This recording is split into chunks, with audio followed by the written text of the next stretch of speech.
வணக்கம். இன்னைக்கு நாம முள்ளங்கி இறாலை வச்சு ஒரு சூப்பர் சைட் டிஷ் ரெசிபி பண்ண போகிறோம். இந்த ரெசிபி எப்படி பண்ணுறதுன்னு பார்க்குறதுக்கு முன்னாடி நம்ம சேனல் உமாவின் சமையல் உலகம் சப்ஸ்கிரைப் பண்ணாதவங்க சப்ஸ்கிரைப் பண்ணுங்கள். மறக்காமல் பக்கத்தில் இருக்க பெல் பட்டனை கிளிக் பண்ணுங்கள். இப்போ வாங்க இந்த அட்டகாசமான ரெசிபி எப்படி பண்ணுறதுன்னு பார்க்கலாம். இந்த ரெசிபி பண்ணுறதுக்காக ஒரு வாணலியை எடுத்து அதை நல்லா ஹீட் பண்ணிவிட்டு இதில் ஒரு 5 டேபிள் ஸ்பூன் அளவுக்கு எண்ணெய் ஊற்றி எண்ணெய் நல்லா காஞ்சதும் 1 ஸ்பூன் அளவுக்கு கடுகு சேர்த்து கடுகு நல்லா வெடித்து வரும்போது இதில் 2 கொத்து அளவுக்கு கருவேப்பிலையை சேர்த்து இது கூட ஒரு 3 பெரிய சைஸ் வெங்காயத்தை நல்ல பொடியை நறுக்கி அதையும் சேர்த்து வதக்கிக்கணும். இப்போ இதில் தேவையான அளவு உப்பு சேர்த்து இது கூட 2 ஸ்பூன் அளவுக்கு இஞ்சி பூண்டு பேஸ்ட்டை சேர்த்து இதோட பச்சை வாசனை போகிற வரைக்கும் நல்லா வதக்கிக்கணும். இஞ்சி பூண்டு பேஸ்ட்டோட பச்சை வாசனை போனால் தான் கிரேவியோட டேஸ்ட்டுமே ரொம்ப நல்லாயிருக்கும். இப்போ இதோட பச்சை வாசனை போயிடுச்சு.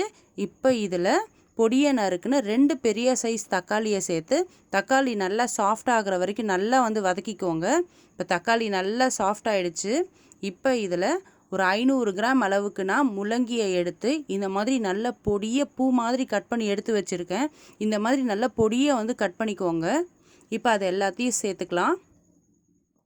நிறைய பேர் என்கிட்ட கேட்டிருந்தீங்க, நம்ம சேனலில் முள்ளங்கி கிரேவி ரெசிபி நான் ஏற்கனவே அப்லோட் பண்ணியிருந்தேன். அப்போது அதில் முள்ளங்கியோட பச்சை வாசனை வராதா அப்படின்னு கேட்டிருந்தீங்க. கண்டிப்பாக வராதுங்க. ஏன்னா நம்ம முள்ளங்கியை நல்லா வதக்கிடுவோம். அதை வதக்கி பண்ணுறதுனால முள்ளங்கியோட அந்த ரா ஸ்மெல் கண்டிப்பாக இருக்காது.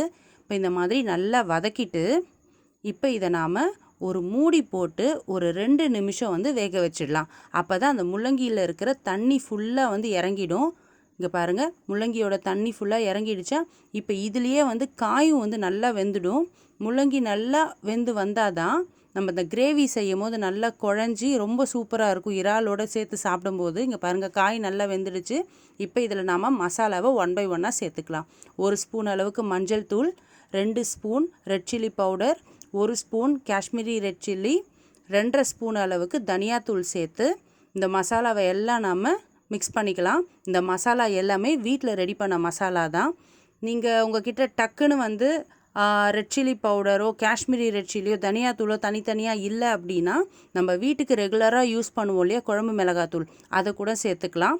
நம்ம முள்ளங்கி கிரேவி ரெசிபி சேனலில் அப்லோட் பண்ணியிருக்குன்னு சொன்னோம் இல்லையா, அதில் குழம்பு மிளகாத்தூள் வச்சு தான் நான் செஞ்சுருப்பேன். இங்கே பாருங்கள், இந்த மாதிரி நல்லா மசாலாவோட பச்சை வாசனை போகிற வரைக்கும் வதக்கிட்டு இந்த ஸ்டேஜில் நாம் வாஷ் பண்ணி எடுத்து வச்ச இறாலை சேர்த்துக்கலாம்.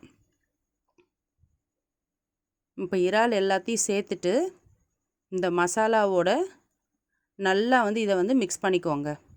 மசாலா ஃபுல்லாக இறாலில் கோட் ஆகிற மாதிரி இதை நல்லா கிளறி விட்டுக்கோங்க. தண்ணி ஃபஸ்ட்டே ஊற்றிடாதீங்க, ஏன்னா இறால்லையுமே தண்ணி விடும். இப்போ இதை நல்லா மிக்ஸ் பண்ணியாச்சு இல்லையா. இப்போ நாம் இதை ஒரு பிளேட்டை போட்டு மூடி ஒரு நிமிஷம் மட்டும் குக் பண்ணிடலாம். இறால் ரொம்ப ஓவர் குக் ஆகிடுச்சுன்னா ரப்பரி மாதிரி ஆகிடும். அதனால் ஒரு 2லேருந்து 3 நிமிஷம் குக் பண்ணால் போதும். இங்கே பாருங்கள், இப்போ இறாலில் இருக்க தண்ணி ஃபுல்லாக இறங்கிடுச்சு. இப்போ இதை மறுபடியும் நல்லா மிக்ஸ் பண்ணிக்கோங்க.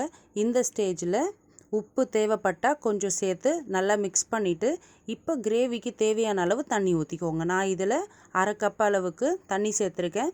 தண்ணி சேர்த்து இதை நல்லா மிக்ஸ் பண்ணிவிட்டு இப்போ இதை நாம் கொதிக்க வச்சிடலாம். தட்டு போட்டு ஒரு 2 நிமிஷம் கொதிக்க விட்டோன்னா போதுங்க. பாருங்கள், எண்ணெய் நல்லா பிரிஞ்சு வருது இல்லையா. நமக்கு கிரேவி இப்போவே சூப்பராக ரெடி ஆகிடுச்சு.